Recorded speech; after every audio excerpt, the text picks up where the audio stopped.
Same thing for you and for everybody else in this room. We all, it's a human element to think about the future, think about the past, right? That's what's natural, right? But that doesn't help you do your job. It doesn't help me do my job, right? It helps me prepare as you look at the future and what we have upcoming. But in order to make sure you accomplish the task, you're most prepared for whatever you have upcoming, you got to stay in the moment.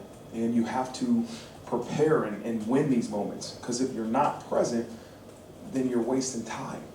If you're mentally not here, you're physically not here, right? And so that's a challenge for every individual in our program. I think that's a great challenge for everybody in life, is that do not think too far into the past, too far into the future, because you have to make sure you take care of what's going on right now.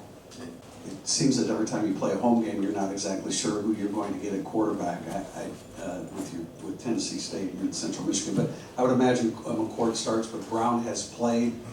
What are you considering with those two styles of quarterbacks, in addition to playing against a first-time offensive coordinator? Yeah, you know, you've seen their offense kind of evolve over the first 3 games, and it's explosive. You see a lot of tempo. You know, I think I've seen more tempo recently, but listen, they have playmakers. They can run the ball. They got a stable of running backs that truly can do some things in the run game. As far as the quarterback, you know, we plan on seeing McCourt, right? We think he's named the starter, and that's what we plan on seeing. But you have to have a plan. You know, you have to have a plan for anybody you might see. Same thing that happened last Saturday. So, you know, I still think their offense is very similar no matter who's at quarterback. You know, and so we'll have a plan for both guys, but it's really not going to change based off who's in the game. Everybody hears a lot of great things about their defensive end, number 44. Could you describe him and just the defensive line in general at Ohio State on a yearly basis? It's impressive. They got guys, and it's deep, and they rotate a lot of guys in there, and so 44 is an impressive football player. He's big, he's powerful, explosive, all those big words that you like to say about your D lineman. He's got a lot of those traits, but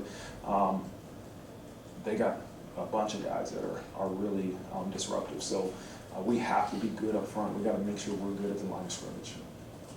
Front row, far right, Eric Hansen. Hey, Coach, I'm going to ask you about Injuries? injury status, and I'll go through them one at a time. Yep.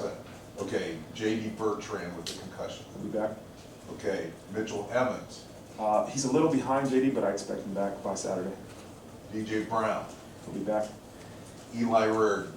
No, not yet. Gabe Ruby. He will start practicing Tuesday, so expect him, as all goes well this week, to be able to go on Saturday. Okay.